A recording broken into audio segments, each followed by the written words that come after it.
Another week of personality theories. This week, we are going to move forward after some break on and I hope you enjoyed it. Uh, this week, we will be considering social learning theory. Social learning theory. The main figure we're going to be looking at this week is Bandura, Albert Bandura. We'll be talking about observational learning. We'll be talking about self-efficacy, and we'll be talking about reciprocal determinism. Reciprocal determinism. So that's what we'll be talking about this one. And I'd like you to pay attention to this because this is very important. We've been talking about different theories of personality. And when we talk about social learning theory, SLT, social learning theory, this theory has changed psychology by challenging the idea that behavior is shaped only by reinforcement or unconscious drives. These are what previous scientists have said about personality. But Albert Bandura is coming up with a different thing this time, a different show this time. Now, Bandura argued that humans learn socially or by watching others, interpreting consequences, and forming beliefs about their own abilities.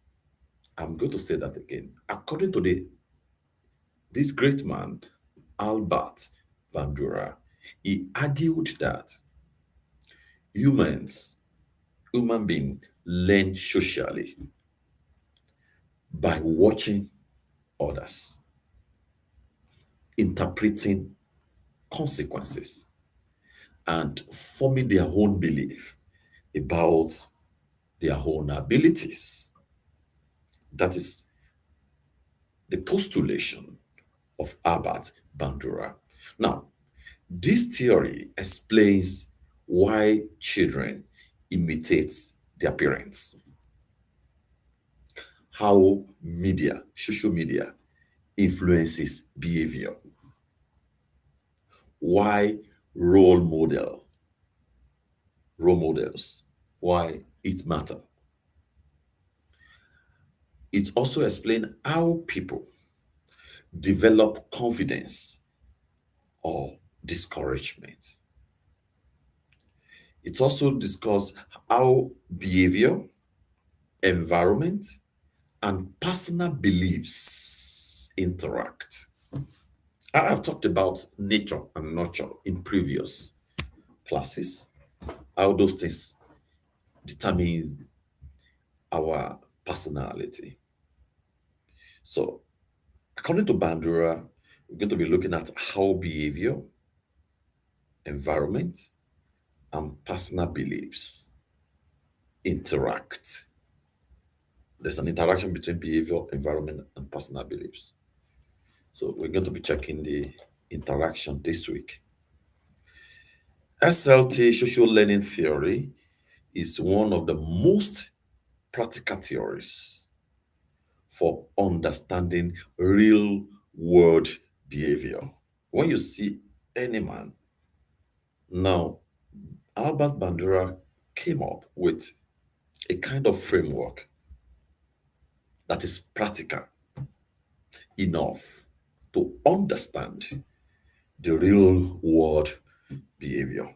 Now, let's look at the key contribution of Albert Bandura. Now, Bandura's work expounded behaviorism. We've talked about behaviorism in previous class.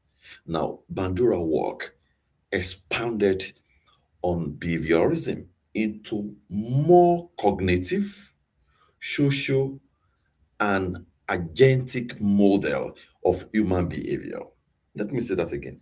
Bandura's work expanded that theory we talked about, behaviorism, into more cognitive, social, and agentic model of human behavior. Now, the major contribution is this.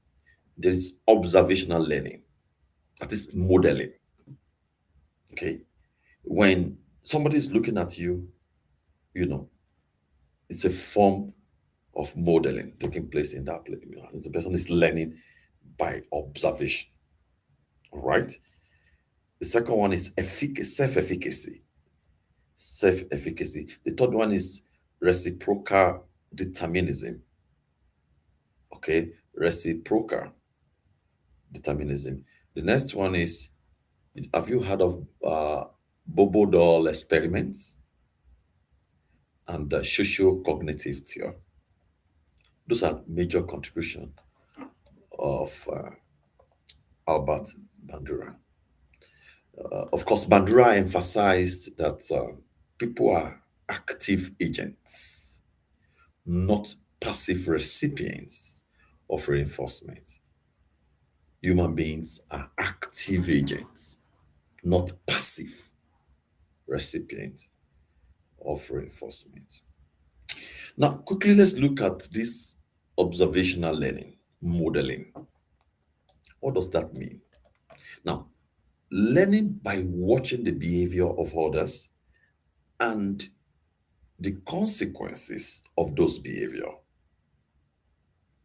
Bandura identifies 4 processes required for observational learning. As you watch the behavior of others and the consequences of their behavior, it helps to shape our own personality. And the 4 processes identified by Bandura are this. The first one is attention. Attention. Noticing the model, influenced by model status, attractiveness, similarities, emotional impact. That's attention. I'm not going to give detailed explanation for all these things. By the time you read the portion for this week, you'll be able to capture all this information. The second one, the first one is attention. The second one is retention. The first one is attention. The second one is retention. Now, when we talk about retention, your ability to store the behavior that you have observed in your memory,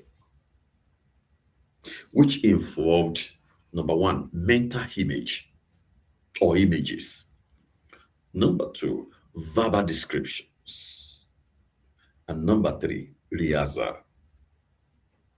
That is retention. And we need to take note of that. Number 3 is reproduction. Now, the first one is attention. The second one is retention. And the third one is reproduction. So you must be physically and cognitively able to perform the behavior. You watch somebody doing it, you retain it, and now you are practicing it. That's reproduction. Number 4, the fourth processes is motivation. Motivation is number 4. We imitate only if we expect reinforcement. What are the sources of motivation here? Is direct rewards, vicarious reinforcement. That is when you see other people being rewarded. Internal standards. That's number 4. Let me give you an example of this.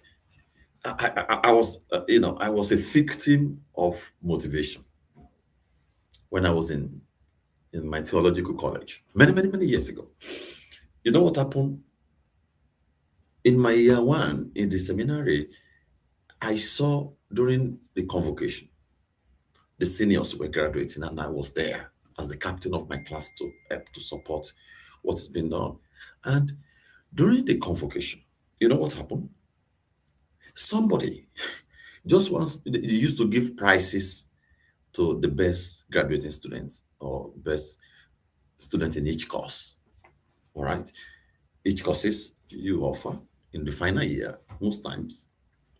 And in that particular year, one person just claimed the whole gift. Just one person. They were keep calling the person. The New Testament, the student for this, they call that person. Old Testament, they call the person. Worship, they call the person. English, they call the person. What is counseling, they call the person. Old Testament, they call the person. Ah. New Testament, they call the the best graduate overall, they call the person. Dean's Award, they call the person. Do you know that me witnessing that, I was there seeing it. Okay. Number two, that memory stays with me and I make up my mind to reproduce it. Okay. I was just motivated by that reward. That, oh, hard working is being rewarded here. That is the source of my motivation. So, and that made me to sit down and read when others are sleeping. In fact, I was busy yet as the captain of my class, but I took my time to read as much as possible.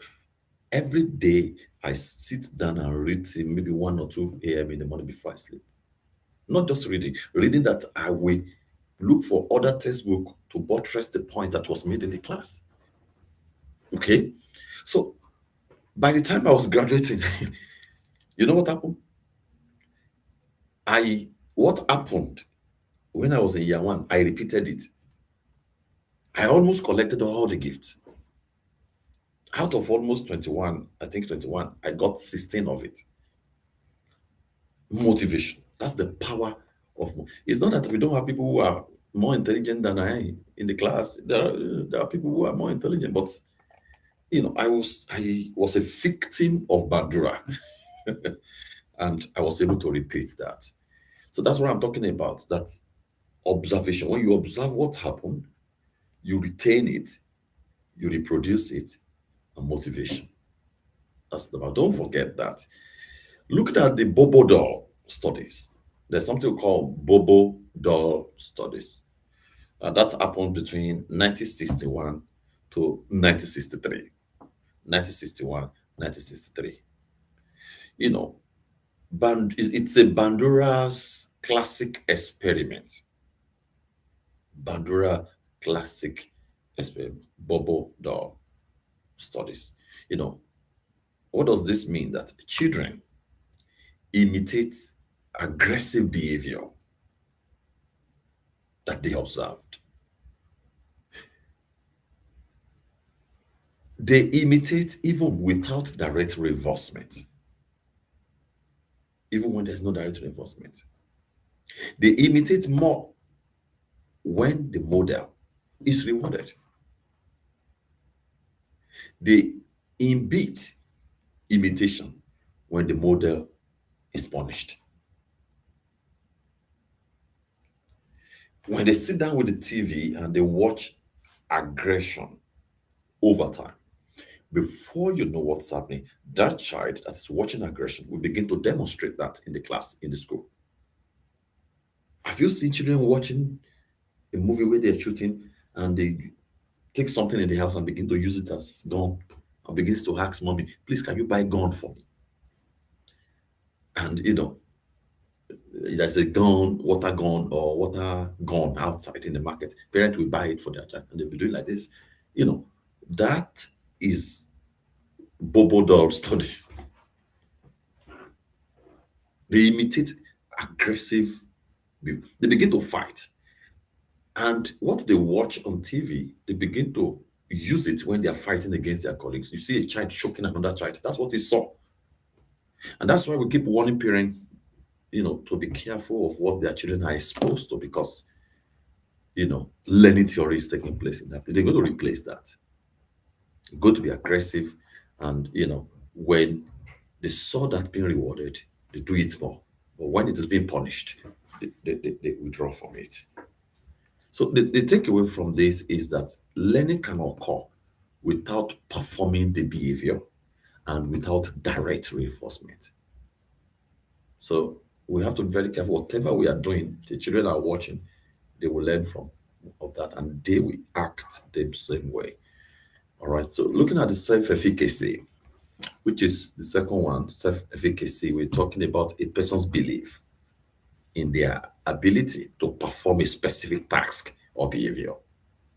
That is self-efficacy. I believe I can do it. I can do it. Why others are doing it, I can do it. Do you know that that mentality affected all my academics? That if this person can do it, I can do it.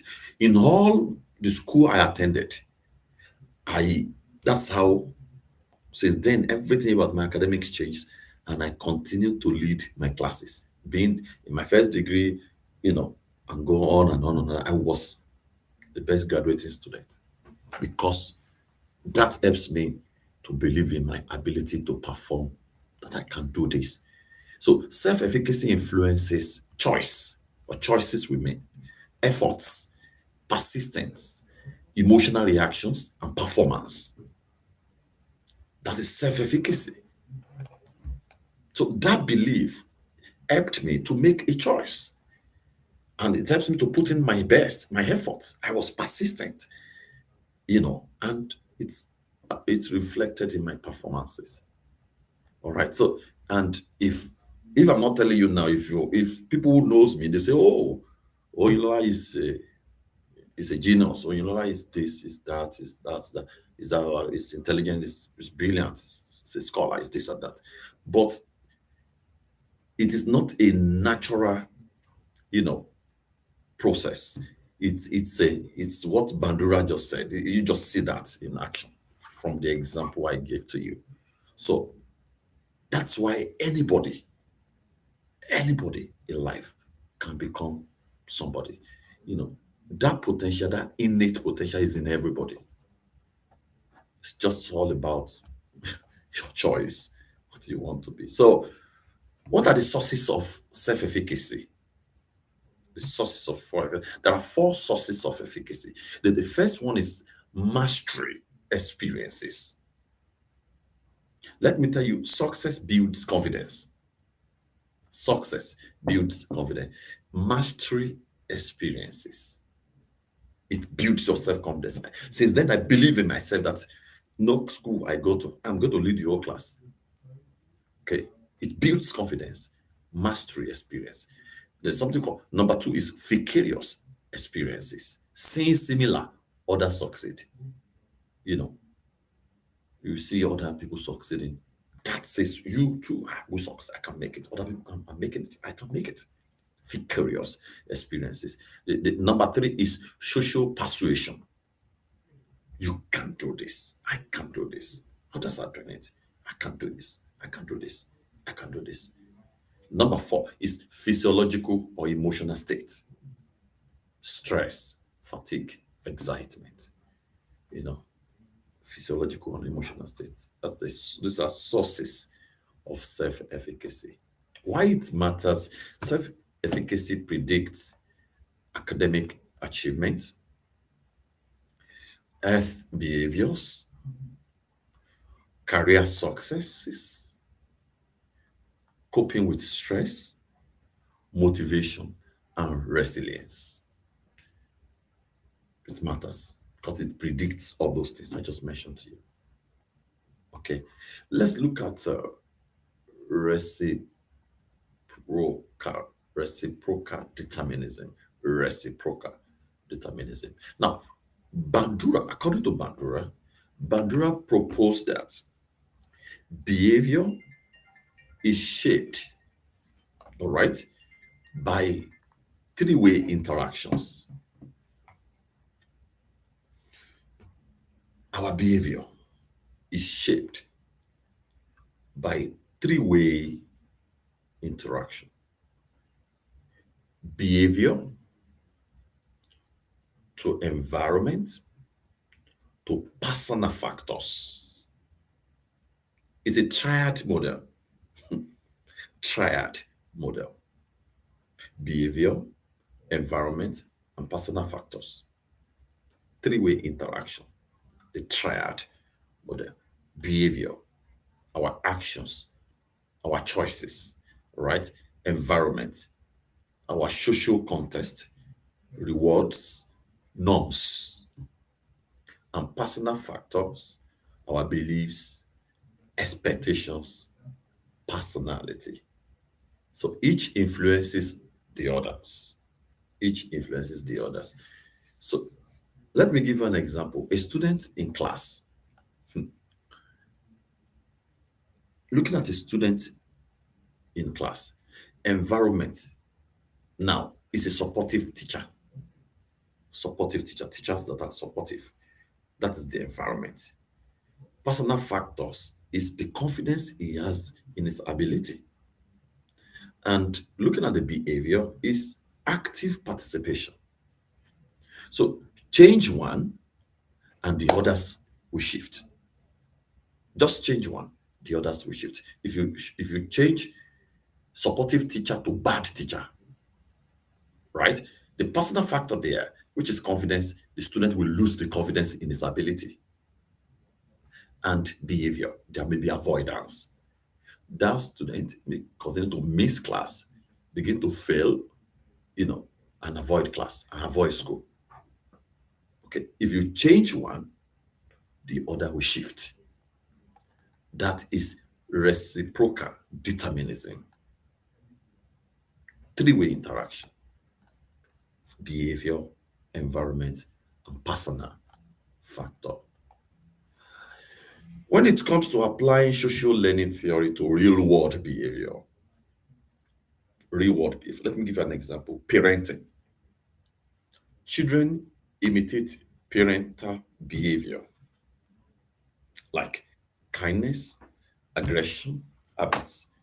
See, when you smoke, all right, as a father, in the presence of your children, when you finish smoking and you throw the remaining away, your young boy will go and pick it and try.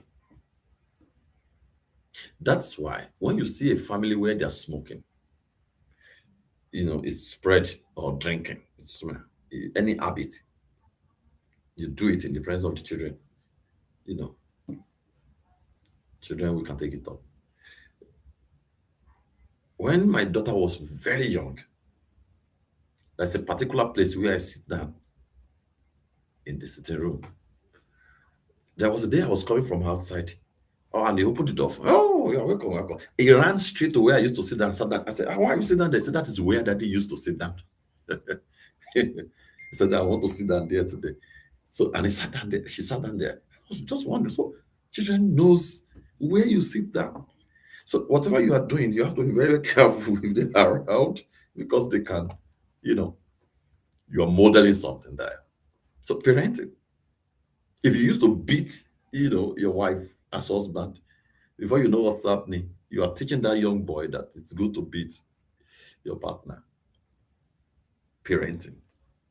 Children learn more from what they see than what we say. This is very important. The second one, let's apply it to media influence. All these horror movies, violence movies, in media can just increase aggressive scripts.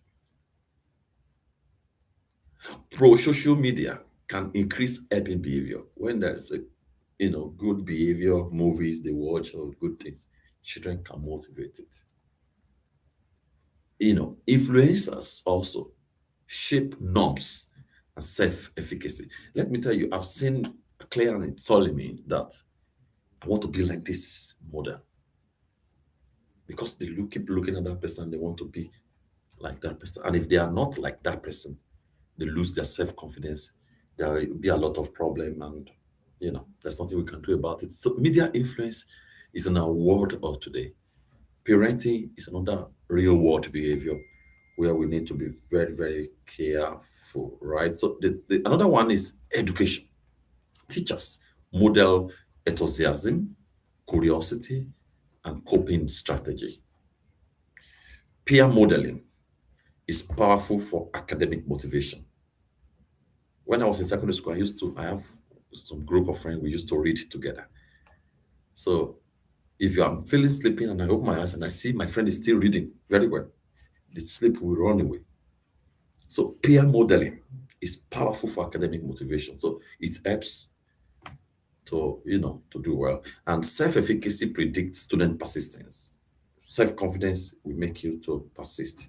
Like I've told you, that encounter I have 20 years ago, many, many years ago, helped me throughout my whole career to persist in academic excellence. All right. So by the grace of God, being a PhD holder is not honorary. I worked for it. And I was able to finish my PhD in 3 years. It's not a joke. It didn't dash me. It's a product of hard work. All right. People who knows me, they won't be surprised because they know that over years, that has been me when it comes to academics. All right. So self-efficacy, self-confidence predict student persistence over time. Even in the workplace behavior, new employee imitate organization norms. New employees. Okay, leaders model ethical and unethical behavior. If you're a leader and you are doing nonsense in the office, before you know something, people are beginning to observe that and notice and begin to practice that. Observing successful peers also boosts self-confidence. When you see your mates, your colleagues, you know, doing well, it's motivating. In the church, if you bring somebody to church and you begin to do on and off, today you are in church, tomorrow you are not in church, you are on and off. The person you brought to church will begin to see that that's the correct thing to do. That person will begin to skip church too. That is just applicable. We can't run away from all this. All right. And the last one I want to talk about is under that is real life experience when you come to therapy and behavioral change. You know, modeling used in phobia treatment. You know, participant modeling. It helps.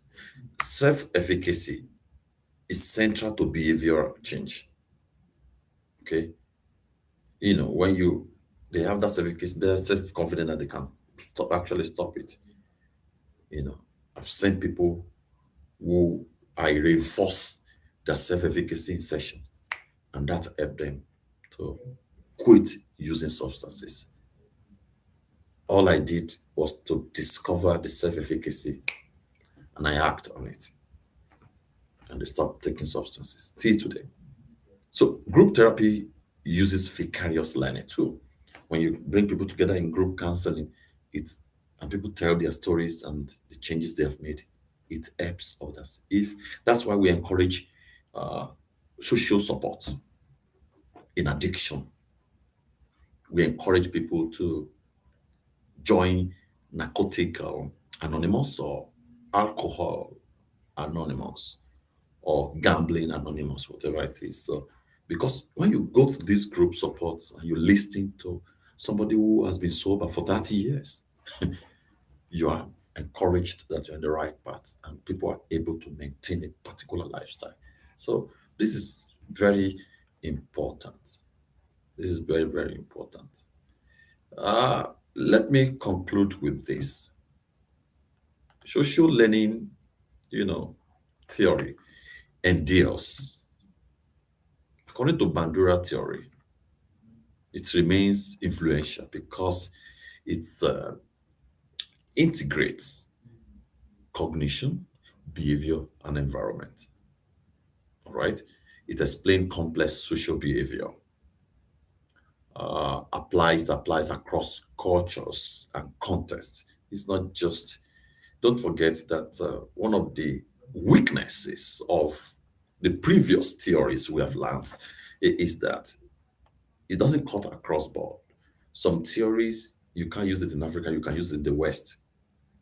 But when it comes to social learning theory, SLT, you know, it applies across cultures and contexts. It offers practical tools for education, therapy, leadership, media literacy. It's, you know, all over the place. You can use it in any world, any part of the world, any part of the issue, areas of life. Okay, SLT helps us understand not just how people learn, okay, but why they choose certain behaviors and how they believe in their own ability to act. That is what LCT helps us to understand.